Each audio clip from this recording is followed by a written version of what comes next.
Sir గతంలో ప్రతిపక్షం ఉన్నప్పుడు పవన్ కళ్యాణ్ గారు పదే పదే చెప్పారు, ఆంధ్రప్రదేశ్లో 35,000 మంది మహిళలు అమ్మాయిలు మిస్ అయ్యారని చెప్పారు. మిస్సింగ్ అన్నారు. వాళ్ళు అధికారంకి వచ్చారు, దాదాపు 9 నెలల కాలం అవుతుంది. ఈ మిస్సింగ్ అనే ప్రస్తావన ఎక్కడ కూడా రావట్లేదు. ఇదే విషయాన్ని చూస్తే పార్లమెంట్లో ఒక సభలో కూడా వచ్చింది.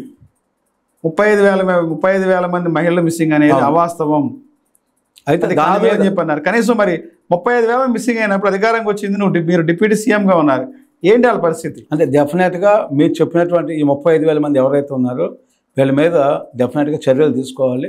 అదేవిధంగా కాకినాడలో కూడా ఆ పోర్ట్లో ఆయన షిప్ని ఎప్పుడైతే ఆ రోజు వెళ్ళి పట్టుకోవడం జరిగిందో, అంటే ఎలాంటి షిప్పుల ద్వారా కూడా ఇతర దేశాలకి అమ్మాయిలని ఇచ్చేయటం కానీ, మరి అదేవిధంగా మాదక ద్రవ్యాలు కానీ, గంజాయి కానీ ఇవన్నీ కూడా స్మగ్లింగ్ చేస్తున్నారు. అంటే ఇదంతా కూడా ఒక ఇంటర్నేషనల్ మాఫియా ఆంధ్రప్రదేశ్లో ఉన్నది అనేది చాలా స్పష్టం. దాని గురించి అసలు వేరే ఇది లేదు. ఎందుకంటే ఒక పోర్టునే కబ్జా చేశారంటే ఎక్కడ దేశంలో ఏ రాజకీయ పార్టీ కూడా పోర్టుని కబ్జా చేసిన పరిస్థితి లేదు. ఏదో ఒక చిన్న స్థలమో లేదో బిల్డింగ్గా కబ్జా చేసి మనం చూసాం సహజంగా. కానీ పోర్టుని కబ్జా చేయటం అంటే దాని వెనకాల చాలా పెద్ద ఎత్తున ఇతర దేశాలతో మాఫియాతో, ఇంటర్నేషనల్ మాఫియా అంటే అనేక దేశాలతో కనెక్టివిటీ ఉంది.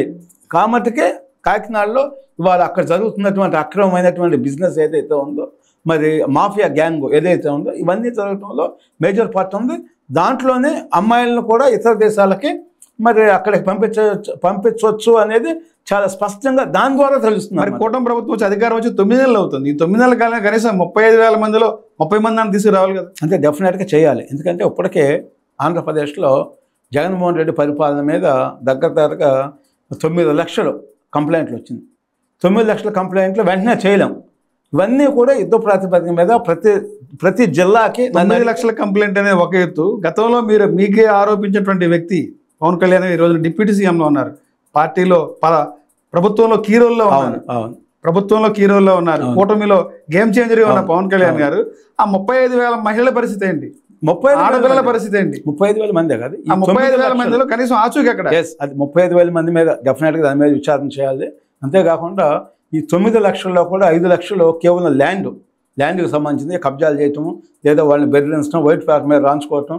మన కాకినాడ కూడా కేవీ రావు గారు కాంట్రాక్టర్, మరి ఆయన దగ్గర కూడా 4,000 కోట్లు అయితే 2,000 కోట్లు కేవలం 200 కోట్లకి వైట్ పేపర్ మీద సంతకాలు చేసిన 100 రూపీస్ స్టాంప్ పేపర్స్ మీద వాళ్ళకి అనుకూలంగా రాసుకున్నారు. మళ్ళీ మాకు ఇప్పుడు ప్రభుత్వం మారింది కాబట్టి మళ్ళీ ఇస్తామని ఇవన్నీ కూడా జరుగుతుంది, మనం చూస్తున్నాం అన్నమాట. అంటే ఇలాంటివి ముఖ్యంగా విశాఖపట్నం అనే కాదు, కాకినాడ అనే కాదు, రాష్ట్ర వ్యాప్తంగా మరి దగ్గర 9 లక్షలు జరిగినాయి. అంటే మరి వ్యవస్థలు మొత్తం కూడా కొప్పుకోల్పోయినాయి. చివరికి IAS IPS అధికారులు కూడా బాంచ దొర నీ కాలు ముక్త అనేటువంటి పరిస్థితికి వెళ్ళారు. IAS అని నేను ఎందుకంటున్నా అంటే ఒక సామాన్యుడు భయపడదు. బాంచన్ దొర అనేది గతంలో తెలంగాణలో లేనివాళ్ళు ఆ ఏరియాలో. అది ఇప్పుడు ఆంధ్రప్రదేశ్లో జగన్మోహన్ రెడ్డి ప్రభుత్వంలో ప్రవీణ్ ప్రకాష్ మీరు చూసే ఉంటారు. ఆయన సీట్లో కూర్చుంటే జగన్మోహన్ రెడ్డి ఈయన వచ్చి 2 కాళ్ళు వేసుకుని కింద కూర్చొని నేను మీ భక్తుని అన్నట్టుగా మనం చూసాము. ఇది జగన్మోహన్ రెడ్డి గారి దగ్గర కాళ్ళ దగ్గర కూర్చోవటం ఇదన్నీ కూడా. ప్రకాష్ గారు అంటే ఒక జిల్లా కలెక్టర్ అంటే జిల్లా కలెక్టర్ కన్నా ఆయన ఇప్పుడు ప్రిన్సిపల్ సెక్రటరీ అంటే దగ్గరగా 30 సంవత్సరాలు జిల్లా కలెక్టర్ చేసిన తర్వాత 30 సంవత్సరాలకు ఆ స్థాయికి వస్తాం. మరి అలాంటి అధికారి కూడా మరి నేను మీ కాళ్ళ దగ్గర కూర్చుంటాను, నేను మీ భక్తుని, మీ సేవకుడిని, మీకోసం ఏమైనా చేస్తానని చెప్పేసి ఆ స్థాయికి దిగజారటం అంటే అది నిజంగా కూడా ప్రజాస్వామ్యానికే బ్యూరోక్రాట్ వ్యవస్థలో కూడా అంత స్థాయి దిగజారటం ఉంటుందంటారు? డెఫినెట్గా ఉంది. లేకపోతే మీకు రాజశేఖర రెడ్డి గారి హయాంలో 10 మంది IAS IPS అధికారులు జైలుకి ఎందుకు వెళ్తారండి? శ్రీలక్ష్మి గారు ఉన్నారు, మరి ఆవిడ ఇండియాలో నంబర్ 1 టాపర్ IAS. మరి ఈరోజు ఆవిడ చీఫ్ సెక్రటరీ ఆంధ్రప్రదేశ్, అదేవిధంగా క్యాబినెట్ సెక్రటరీగా ఢిల్లీలో కూడా ఆవిడ రిటైర్ అయ్యేవాళ్ళు. అంటే దేశంలో నంబర్ 1 స్థానంలో ఆవిడ రిటైర్ అయ్యేవాళ్ళు. ఆంధ్రప్రదేశ్ చీఫ్ సెక్రటరీ అంటే IASలు కోరుకునేది వాళ్ళ యొక్క కళ అనమాట. నేను చీఫ్ సెక్రటరీ అవ్వాలి, DGP IPS DGP అవ్వాలి అనుకుంటారు. మరి అలాంటి నుంచి ఆవిడ జైలుకి వెళ్ళటం వల్ల ఆవిడ యొక్క కెరీర్ మొత్తం ఏమైందో మనం చూసాం. వాళ్ళ ఈరోజు పోస్టింగ్ కూడా లేదు. అంటే ఆవిడని ఎవరు కూడా సపోర్ట్ చేసే పరిస్థితి కూడా లేదు. ఆవిడ నాకు బాగా క్లోజ్ తెలుసు, అయితే నేను ఆవిడకి అన్యాయం జరిగింది అని చెప్పే పరిస్థితి లేదు. ఎందుకు? జరిగిన తప్పులో ఆవిడ పాత్ర ఉంది డెఫినెట్గా. ఆవిడ సైన్ చేయాలి. ఆవిడ ఎందుకు సైన్ చేసింది అనేది ఇక్కడ పాయింట్. వాళ్ళే ఉన్నారు జనరల్గా. నేను IAS IPS అధికారులతో మాట్లాడితే రాజశేఖర రెడ్డి గారు ఆయన ఏమి స్వాతంత్ర సమరయోధుడు మేము కానీ సంతకాలు చేయకపోతే మేము రేపు ఉంటామో లేదో తెలియదు. మేము అందువల్ల మా ప్రాణాలు మేము కాపాడుకోవాలి, మేము సంతకం చేస్తాం ఏదన్నా అయిపోయింది, మేమైతే ముందు మేము సేఫ్ జోన్లో మేము ఉండాలి అనే పరిస్థితులు అన్నారు. అట్లాగే జగన్మోహన్ రెడ్డి హయాంలో కూడా అధికారులు అంతకన్నా ఘోరంగా తయారయ్యి డీజీపీ అని చెప్పండి, చీఫ్ సెక్రటరీ అని చెప్పండి, అక్కడ టీటీడీ బోర్డులో ఈవో అని చెప్పండి, ఇవాళ ఇలాంటి కీలకమైన పోస్టులు ఏవైతే ఉన్నాయో మరి ఎస్పీలు అని చెప్పండి, కమిషనర్స్ అని చెప్పండి, ఎన్ని చేశారు.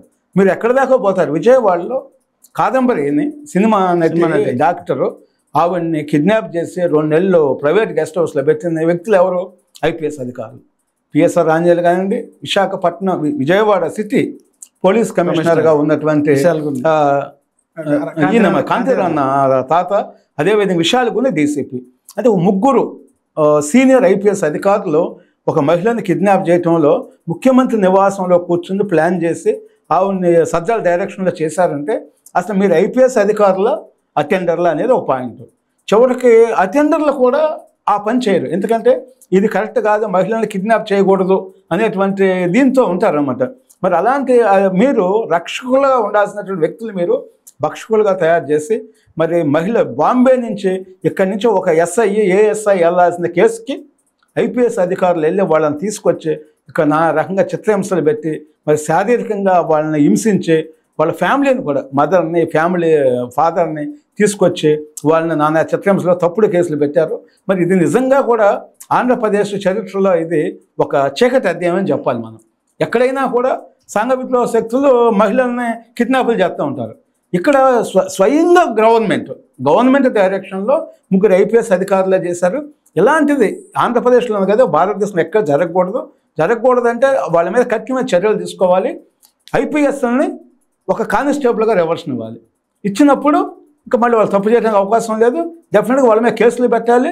అన్ని రకాలుగా చేసినప్పుడు ఏ అధికారి కూడా తప్పు చేయడానికి సాహసించడు.